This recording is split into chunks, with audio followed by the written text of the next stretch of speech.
నమస్తే C voice news కి స్వాగతం. జంగారెడ్డిగూడెం ఆర్టీసీ డిపో సమీపంలో ఉన్న సింహాద్రి సెల్ వరల్డ్ ను ప్రజలు ఆదరించాలని పలువురు ప్రముఖులు కోరారు. సింహాద్రి సెల్ వరల్డ్ కొనుగోలుదారులకు లక్కీ డ్రా నిర్వహించి విలువైన బహుమతులను అందజేశారు.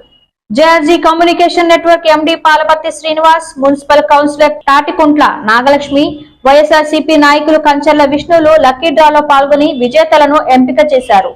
మొదటి బహుమతిగా 2 గ్రాముల బంగారం, రెండవ బహుమతిగా ఫ్రిడ్జ్, మూడవ బహుమతిగా ఎల్ఈడి టీవీతో పాటుగా మరో 10 మందికి కన్సోలేషన్ బహుమతులను అందజేశారు.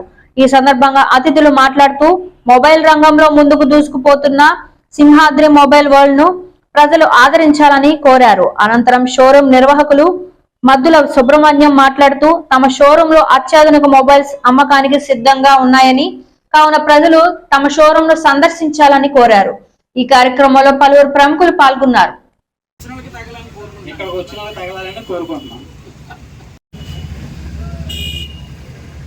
పి రాజాబాబు గారు అంటండి, జంగారెడ్డిగూడెం. ఇక్కడ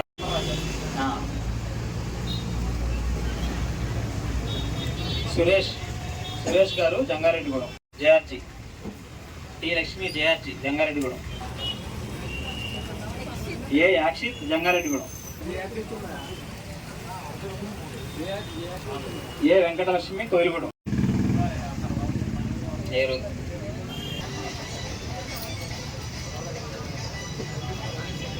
పి నవేష్.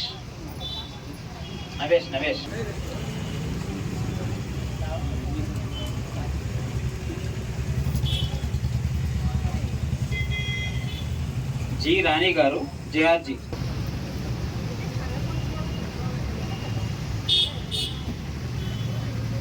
బి సంజయ్, రామచంద్రపురం.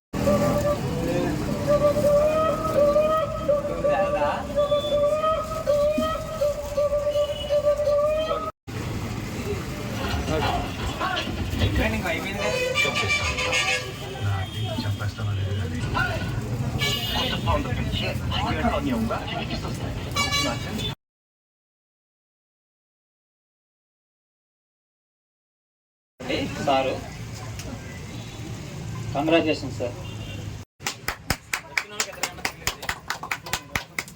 మన సుబ్రహ్మణ్యం ఇక్కడ షాప్ నెలకొల్పి, ఎందుకంటే స్టార్టింగ్లో మేము రిలయన్స్ 500 రూపాయలకి ఫోన్ దొరికే టైంలో మేము మెయింటైన్ చేస్తున్నాం. బహుశా ఇక్కడ చాలామందికి తెలియదు రిలయన్స్ వాళ్ళు 500కి ఫోన్లు ఇచ్చారు, నా వయసు వాళ్ళు కూడా లేనట్టున్నారు.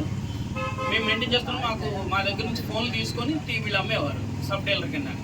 అలాంటిది సరే మేము దుబాయ్ ఇంజనీరింగ్ అయ్యి నాకు జాబ్ వచ్చినలో వీళ్ళ అన్నదమ్ములిద్దరికీ అప్ చెప్పి మీరు చేసుకుంటూ బాగుంటుందంటే, సార్ మీరు వెనకాల సపోర్ట్ ఉండి ఏ రకంగా ఉంటాం బాబు, అలా అడ్వర్టైజ్మెంట్లో కూడా ఉంటామన్న తర్వాత వీళ్ళు ఆ రోజు తీసుకొని ఈ రోజున అంచెలంచెలుగా ఎంత పెద్ద వ్యాపారం పెట్టినా కూడా కొంతమంది ఎదగొచ్చు. కానీ వీళ్ళు అది సెల్ ఫోన్లు అమ్ముతూ ఆ తర్వాత ఒకదాన్ని అందులో మిక్స్ చేసుకుంటూ వాళ్ళ అన్నదమ్ములిద్దరూ పైకి వస్తూ మళ్ళీ పరిపాలన సౌలభ్యంలో జిల్లాలు విడగొట్టినట్టుగా వీళ్ళు ఒక బ్రదర్ ఏమో ఇక్కడ, ఒక బ్రదర్ అక్కడ పెట్టి ఈ రోజున జంగారెడ్డిలో ఎదుగుదలకి కష్టపడితే ఎవరైనా పైకి ఎదుగుతాం అన్న ఉదాహరణకి నా గురించి చాలామంది అంటారు, శ్రీనివాస్ గారు మీరు మాకు ఉదాహరణ అంటారు. కానీ నేను నా కళ్ళ ముందే నా తమ్ముళ్ళు లాంటి వాళ్ళనే వీళ్ళిద్దరు అన్నదమ్ములు అలా ఎదగడం అనేది చూసి చాలా ఆనందమైంది.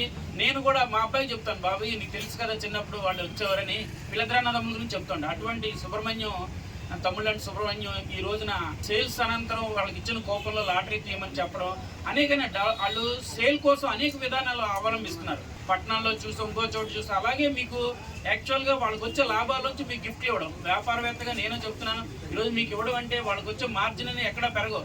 ఈ పోటీ ప్రపంచంలో ఒక ఫోన్ అమ్మితే ఎంత తక్కువ మార్జిన్ వస్తుందో చాలా ప్రతి వ్యాపారం కూడా అలాగే. అయినా కూడా మీ అందరికీ గిఫ్ట్లు ఇవ్వాలి, మరింత కొంత ఆకర్షింపని చేయాలి అని గిఫ్ట్లు ఇవ్వడం కాకుండా ఏ టైంకి ఫోన్ చేసినా వాళ్ళ ఇంటికి మనిషిని మా ఇంటికి పంపడం, లేదా ప్రతి ఒక్కరి దగ్గరికి పంపడం, సర్వీస్ అని చాలా బాగుంటుంది. వచ్చినంటే రిసీవ్ చేసుకునే విషయంలో కూడా వాళ్ళు కానీ, వాళ్ళ స్టాఫ్ కానీ, వాళ్ళ వైఫ్ కానీ, నేను చాలామందికి చెప్పాను వాళ్ళ రిసీవింగ్ బాగుంటుంది. ఎప్పుడైనా ఒక వ్యాపారం క్లిక్ అవ్వాలంటే షాప్లోకి వచ్చే కస్టమర్ రిసీవ్ చేసుకునే విధానం, అది హోటల్ బిజినెస్ అవ్వచ్చు, బట్టలు కొట్టవచ్చు, బంగారం కొట్టవచ్చు, ఇది అవ్వచ్చు, అది ఎవరైతే సర్వీస్ ఇస్తారో వాళ్ళే ఈ పోటీ ప్రపంచంలో నిలబడతారు అనడానికి ఉదాహరణ సుబ్రహ్మణ్యం. అందులో పోటీలో వాళ్ళ బ్రదర్ను మించిపోయాడు. ఆ రిసీవింగ్లో కానీ మంచితనంలో మాట్లాడే విధానంలో అందులో నో డౌట్. సో ఇదే కంటిన్యూ చేస్తే రాబోయే రోజుల్లో మరింత అభివృద్ధి చెంది మరి కొంతమందికి అనేక బ్రాంచ్లు పెట్టి మరి కొంతమంది యువతకి ఉపాధి కల్పిస్తాడని నేను నమ్ముతున్నాను. Go head, all the best. Thank you. మన జగాల్లోనే సింహాద్రి సెల్ వరల్డ్ అంటూ ఒక ఫేమస్ అనే చెప్పాలి. బిజినెస్ చేసుకుంటూ ఇలా లారీలు తీసి మళ్ళీ బిజినెస్ కొనుక్కోకుండా ఇక్కడ కొన్న వాళ్ళకి కూడా ఏదో ఒక చిన్న సంతోషం ఉండాలి అని ఇలా లాటరీలు పెట్టి ఇలా డ్రా చేయడం కూడా చాలా సంతోషంగా ఉంది. ఇంకా ముందు కూడా ఇంకా మంచి మంచి కార్యక్రమాలు చేసి మంచి షాప్ మంచిగా అభివృద్ధి చెందుతూ జగాల్లోనే బాగా ఫేమస్ ఇంకా ఫేమస్ అవ్వాలని కోరుకుంటున్నాను. ఈ వార్తలు ఇంతటితో సమాప్తం. నమస్కారం.